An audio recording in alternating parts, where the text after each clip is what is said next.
Hello everyone, welcome back to my channel. आज है 20 अगस्त और आज हम लोग पढ़ेंगे 20 अगस्त के सभी इंपॉर्टेंट करंट अफेयर्स के क्वेश्चंस को और साथ ही सभी क्वेश्चन से जुड़े इंपॉर्टेंट फैक्ट्स भी डिस्कस करेंगे। तो चलिए स्टार्ट करते हैं आज का सेशन। तो आज का पहला सवाल है, विश्व फोटोग्राफी दिवस कब मनाया जाता है? तो विश्व फोटोग्राफी दिवस हर साल 19 अगस्त को मनाया जाता है। इसकी शुरुआत 19 अगस्त साल 1839 को की गई थी। दरअसल फ्रांस की सरकार द्वारा डेगुएरोटाइप प्रक्रिया को दुनिया को उपहार के तौर पर घोषित किया गया था। अब यह प्रक्रिया क्या है? तो यह प्रक्रिया फोटोग्राफी का पहला व्यावसायिक रूप है जिसे कि लुई दागेरो द्वारा विकसित किया गया था। साल 1839 में फ्रेंच एकेडमी ऑफ साइंसेज द्वारा इस तकनीक को सार्वजनिक किया गया। साल 2025 के लिए इस दिवस की थीम है मेरी पसंदीदा तस्वीर। तो आंसर हो जाएगा ऑप्शन डी 19 अगस्त। अब अगस्त महीने के कुछ और इम्पोर्टेंट डेज को देखेंगे। तो पहला है विश्व फेफड़ा कैंसर दिवस, तो 1 अगस्त को मनाया जाता है और साल 2025 के लिए इस दिवस की थीम है बाधाओं को तोड़ना, प्रारंभिक पहचान और समान देखभाल का समर्थन। अगला है भारतीय अंगदान दिवस, तो 3 अगस्त को मनाया जाता है। अगला है हिरोशिमा दिवस, तो 6 अगस्त को मनाया जाता है। अगला है भाला फेंक दिवस, तो 7 अगस्त को मनाया जाता है। अगला है राष्ट्रीय हथकरघा दिवस, तो 7 अगस्त को मनाया जाता है और 2025 के लिए इस दिवस की थीम है हथकरघा, महिला सशक्तिकरण, राष्ट्र सशक्तिकरण। अगला है अंतर्राष्ट्रीय युवा दिवस, तो 12 अगस्त को मनाया जाता है और 2025 के लिए इसकी थीम है प्रौद्योगिकी और साझेदारी के माध्यम से बहुपक्षीय सहयोग को आगे बढ़ाते युवा। अगला है विश्व हाथी दिवस, तो 12 अगस्त को मनाया जाता है और 2025 के लिए इस दिवस की थीम है हाथियों की मदद के लिए दुनिया को एक साथ लाना। अगला है विभाजन विभीषिका स्मृति दिवस, तो 14 अगस्त को मनाया जाता है। अगला है स्वतंत्रता दिवस, तो 15 अगस्त को मनाया जाता है और 2025 के लिए इस दिवस की थीम है नया भारत। अगला है विश्व मानवतावादी दिवस, तो 19 अगस्त को मनाया जाता है और 2025 के लिए इस दिवस की थीम है वैश्विक एकजुटता को मजबूत करना और स्थानीय समुदायों को सशक्त बनाना। अगला सवाल है, हाल ही में जारी न्यूम बियो सुरक्षा सूचकांक 2025 के अनुसार भारत का सबसे सुरक्षित शहर कौन सा है? तो न्यूम बियो सुरक्षा सूचकांक 2025 हाल ही में जारी किया गया है। इस सूचकांक में देश स्तर पे पहले स्थान पर है, यानी कि सबसे सुरक्षित शहर है एंडोरा, जो कि इसका स्कोर है 84.7, जबकि दूसरा है यूएई, इसका स्कोर है 84.5, तीसरे पर है कतर, इसका स्कोर है 84.2, चौथे पर है ताइवान, इसका स्कोर है 82.9, पांचवें पर है ओमान, इसका स्कोर है 81.7 और देश स्तर पे भारत इस रैंकिंग में कहाँ है? तो देश स्तर पे भारत 66वें स्थान पर है और भारत का स्कोर है 55.7। अब भारत के शहरों की रैंकिंग की बात करें तो भारत में इस रैंकिंग के अनुसार पहले स्थान पर है कर्नाटका का मैंगलोर, इसका स्कोर है 74.2 और विश्व स्तर पर मैंगलोर 49वें स्थान पर है। दूसरे स्थान पर है भारत में शहरों की रैंकिंग के आधार पर गुजरात का वडोदरा, जिसका स्कोर है 68.8, तीसरे पर है गुजरात का अहमदाबाद, इसका स्कोर है 68.3 और चौथे पर है गुजरात का सूरत, इसका स्कोर है 66.6। अगला है जयपुर 5वें स्थान पे, राजस्थान का जयपुर, इसका स्कोर है 65.2। अब इस सूचकांक में रैंकिंग किस आधार पे की गई है? तो दिन रात का व्यक्तिगत सुरक्षा भाव कैसा है इन शहरों का, साथ ही लूट शारीरिक हमले कैसे हैं, सार्वजनिक उत्पीड़न और साथ ही संपत्ति और हिंसात्मक अपराध के तहत इन शहरों की रैंकिंग की गई है। तो भारतीय शहरों के मामले में मैंगलोर पहले स्थान पर है, तो आंसर हो जाएगा ऑप्शन बी मैंगलोर। अगला सवाल है, हाल ही में मानवयुक्त चंद्र लैंडर लान्यू का पहला परीक्षण किस देश में किया गया है? तो चाइना का पहला मानवयुक्त चंद्र लैंडर लान्यू का हाल ही में परीक्षण किया गया है, जो कि चाइना के हेबेई प्रांत के हुआईलाई काउंटी में लैंडर लान्यू का यह सफल परीक्षण किया गया है। मानवयुक्त अंतरिक्ष यान के किसी बाह्य पिंड पर लैंडिंग और टेक ऑफ क्षमता का यह पहला परीक्षण है। अब लान्यू तो यह 4 पैरों वाला लैंडर है जो कि अंतरिक्ष यात्रियों के चंद्र कक्षा से सतह तक और वापस ले जाने के लिए इसे डिजाइन किया गया है। दरअसल चाइना का लक्ष्य है साल 2030 से पहले अपने पहले चीनी अंतरिक्ष यात्रियों की चंद्रमा पर लैंडिंग करवाना। अंतराल प्रकाशित चंद्र अनुसंधान स्टेशन की स्थापना करना और साथ ही प्राथमिक संरचना 2035 तक पूरी करने की भी योजना है। तो आंसर हो जाएगा ऑप्शन सी, चाइना। अगला सवाल है, अजय कुमार भल्ला किस राज्य के राज्यपाल हैं जिन्हें कि नागालैंड का अतिरिक्त प्रभार सौंपा गया है?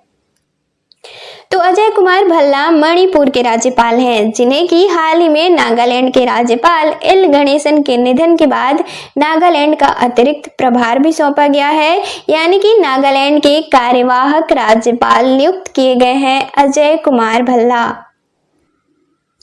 तो आंसर हो जाएगा ऑप्शन बी, मणिपुर। अगला सवाल है, हाल ही में लॉन्च 12वीं पुरुष हॉकी एशिया कप 2025 का शुभंकर क्या है? तो पुरुष हॉकी एशिया कप 2025 में यह इसका 12वां संस्करण है जिसका आयोजन 29 अगस्त से किया जाएगा और 7 सितंबर 2025 तक चलेगा। इसका आयोजन कहाँ किया जाएगा? तो बिहार के राजगीर में। इसमें टीमें भाग लेंगी 8। ये टीमें कौन सी हैं? तो भारत, चाइना, जापान, चीनी ताइपे, मलेशिया, दक्षिण कोरिया, ओमान और बांग्लादेश। इसका शुभंकर है चांद, जिसे कि हाल ही में लॉन्च किया गया है। विजेता टीम हॉकी विश्व कप के लिए सीधे क्वालिफाई कर जाएगी जिसका आयोजन साल 2026 में बेल्जियम और नीदरलैंड में किया जाएगा।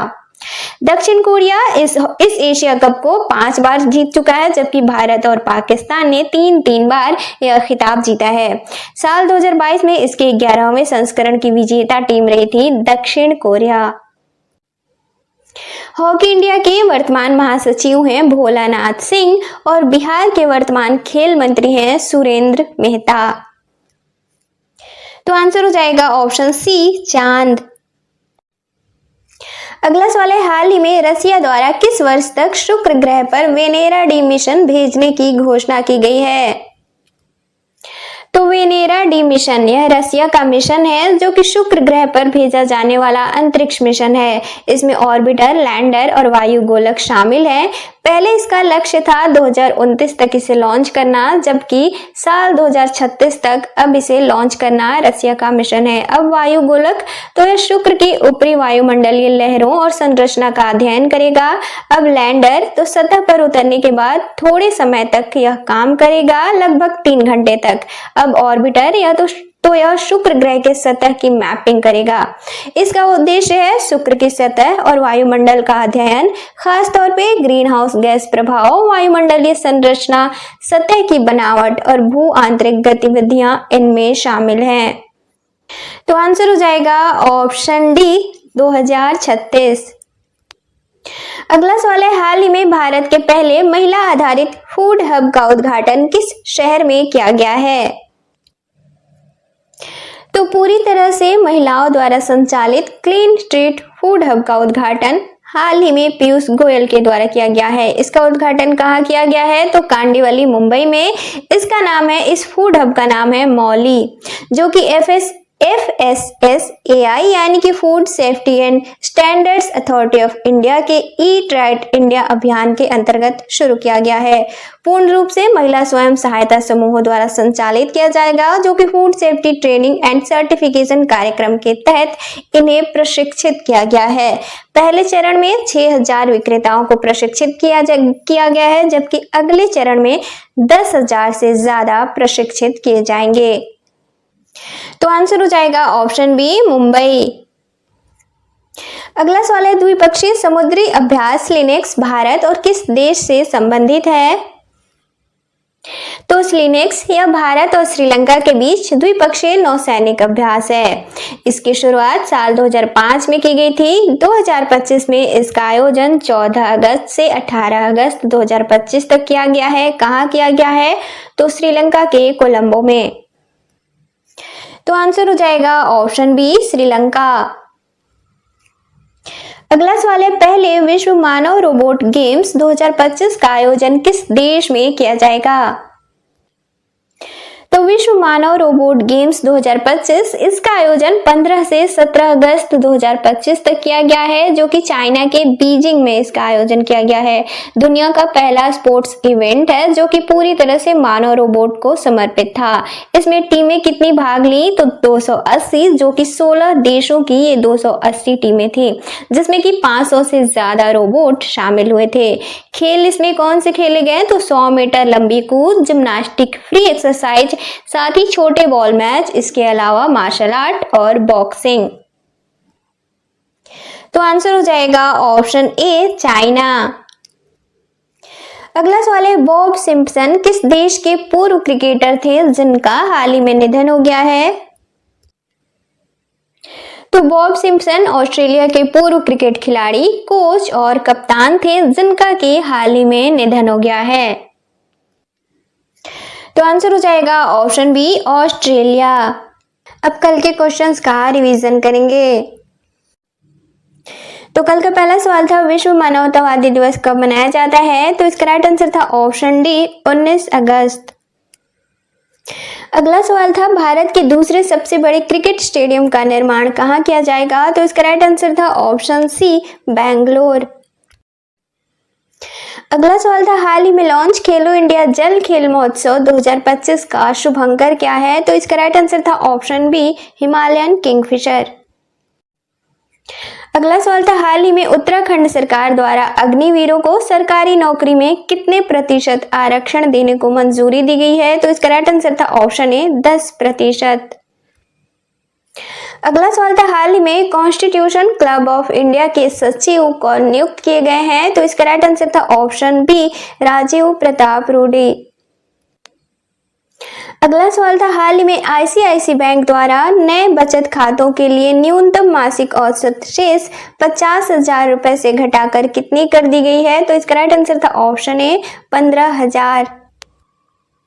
अगला सवाल था, हाल ही में जूनियर अंडर 15 राष्ट्रीय मुक्केबाजी चैंपियनशिप का खिताब किसने जीता है? तो इसका राइट आंसर था ऑप्शन सी, हरियाणा। अगला सवाल था, हाल ही में किस राज्य सरकार द्वारा टाटो 2 नामक जल विद्युत परियोजना को मंजूरी दी गई है? तो इसका राइट आंसर था ऑप्शन ए, अरुणाचल प्रदेश। अगला सवाल था, हाल ही में स्वास्थ्य वैज्ञानिकों की अगली पीढ़ी को प्रेरित करने के लिए शाइन नामक कार्यक्रम किसके द्वारा शुरू की गई है? तो इसका राइट आंसर था ऑप्शन बी, ICMR। और कल का लास्ट क्वेश्चन था, एल गणेशन किस राज्य के पूर्व राज्यपाल थे जिनका हाल ही में निधन हो गया है? तो इसका राइट आंसर था ऑप्शन सी, नागालैंड।